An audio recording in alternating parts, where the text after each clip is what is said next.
High, আসসালামু আলাইকুম। আজকে আমি রান্না করবো ছোট মাছ।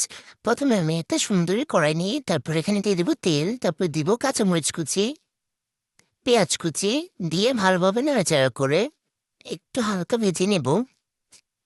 ছোট মাছ রান্না করলে কিন্তু অনেক মজার।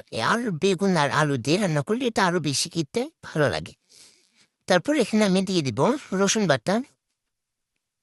রসুন বাটা দিয়ে দেওয়ার পর ভালোভাবে একটু নাড়াচাড়া করে তারপর এখানে দিয়ে দিব লবণ, দুবার দেবে কিন্তু।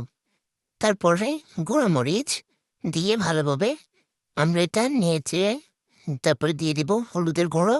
তারপর দিয়ে দিব আমরা এখানে জিরে গুঁড়ো, ধনে গুঁড়ো অল্প অল্প করে দিব। দিয়ে আমরা এখানে ভালো করে নেড়ে পানি দিয়ে কষিয়ে নেব।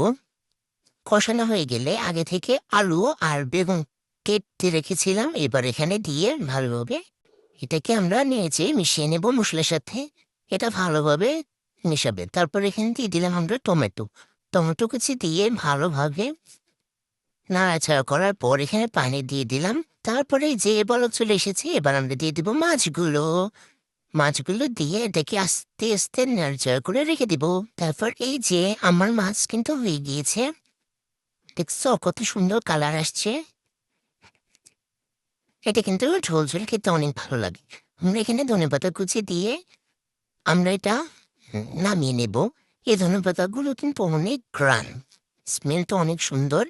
এই যে ঝোল ঝোল রাখবা এটা কিন্তু অনেক মজা খেতে হয়ে গেছে।